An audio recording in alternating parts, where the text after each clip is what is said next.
선생님, 이 청라언덕에 웬 노래비입니까? 이 노래비는 예. 가슴을 두근두근하게 만드는 노래비예요. 아니 동무생가. 혹시 예.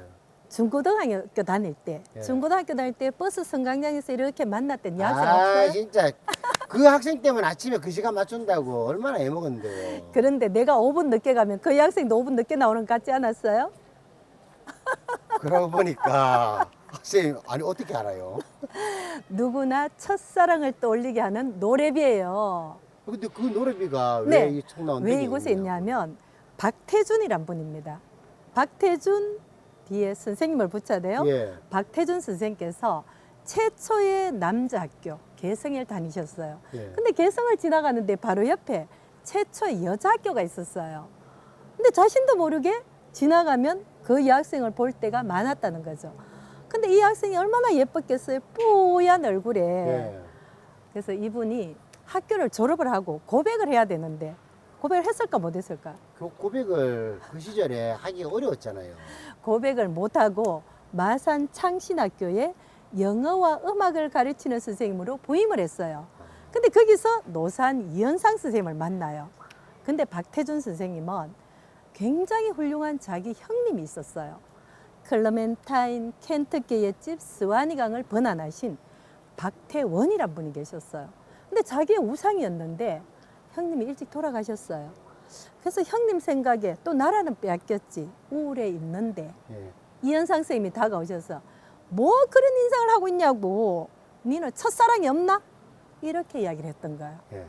그럼 박태준 선생님 심장이 어떻겠어요?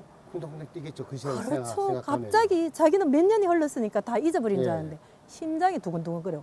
그때 이 파노라마처럼 쫙 지나가는 거예요. 이분이 막 하숙집으로 뛰어가는 거예요. 뛰어가서 써내려가기 시작을 합니다. 아침에 벌써 새벽까지 되었던 거예요. 자기가 건반 앞에 이렇게 누워있는 거예요. 엎드려 있는 거예요. 그래서 그 다음날 이현상 선생님이 보시더니 야 내가 여기다가 또 실어 적어 넣었던 거. 이게 탄생을 했던 겁니다. 바로 1922년 동무생각이에요. 이게 우리나라 최초의 가곡이 되는 거예요. 야, 그러면은 우리 참 고향이 대구인 우리 네. 박태준 선생님 덕분에 네. 대한민국 우리 대구의 가곡이 최초 우리나라 최초가 우리나라 된 최초예요. 네. 가곡이 네. 동무생가. 그래서 그 작곡 박태준, 네. 작사 이현상 이현상, 이렇게 적어둔 거예요. 봄의 교향곡 한번 불러보세요. 교향악이 봄의 교향악이 울려 퍼지는 오, 노래 잘하시네요. 청라언덕 위에 여기까지. 백합필적에 나는 흰나리꽃 향내 네. 맡으며 네. 너를 위해 노래 부른다. 음. 청라언덕과 같은 내 맘에 백합 같은 내 동무야. 내가 내게서 사라질 피어날 적에 적에 모든 슬픔이 사라진다. 야, 선생님, 네. 이 곡을 네. 이렇게 읊으니까 네.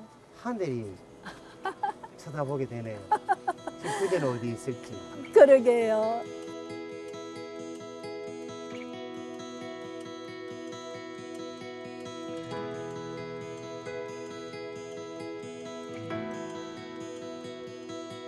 네, 여러분들 첫사랑을 생각하면 가슴이 따뜻해지지 않나요?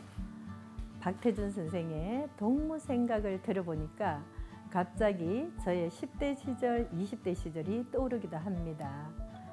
우리가 많은 그 노래를 좋아하지만 다양한 장르에서 이렇게 동요를 하루에 3곡 정도 듣거나 또는 이렇게 한다면, 부른다면 우리 몸속에서 좋은 호르몬이 팍팍 흐른다고 합니다.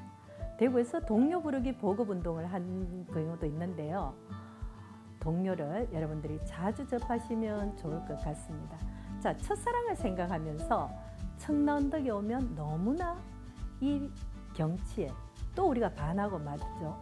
카메라를 갖다 대면 그저 사진을 막 찍고 싶은 곳이 바로 이곳 청라언덕이라고 이야기를 했습니다. 봄에는 봄의 모습대로, 여름엔 여름의 모습대로 너무나 아름다운 이곳에 우리가 여기에서 동무생각 노래비를 만나봤습니다.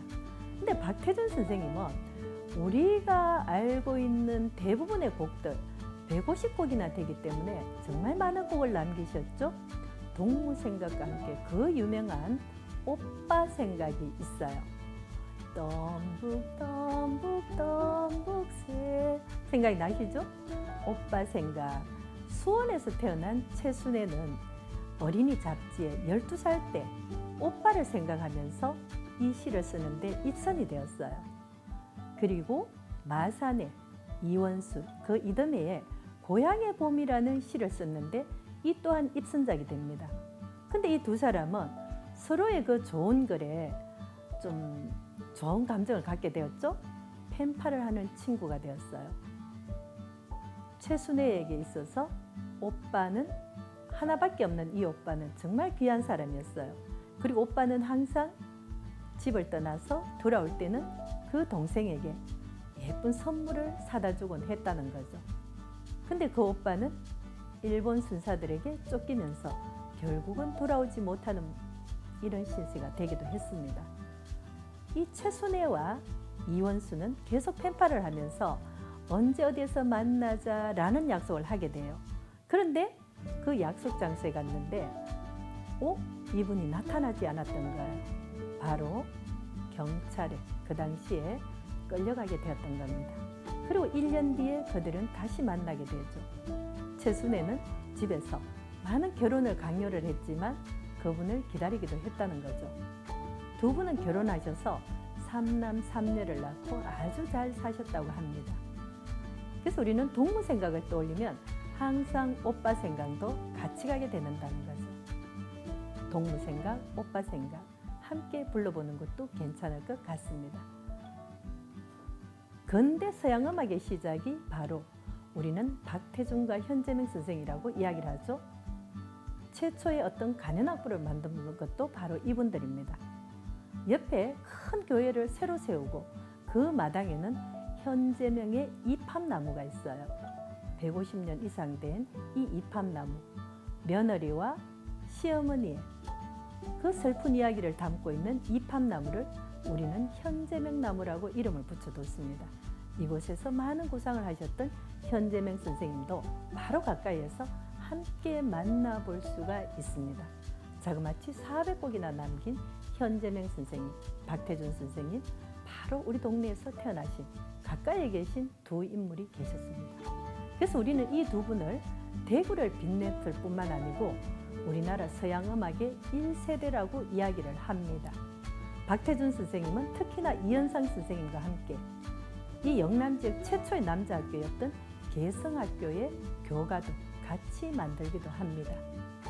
동무생각, 이 노래를 이렇게 흥얼거리다 보면 정말 내 마음이 잔잔해지면서 누군가를 떠올리게 되는 이런 노래가 아닌가 생각을 해요.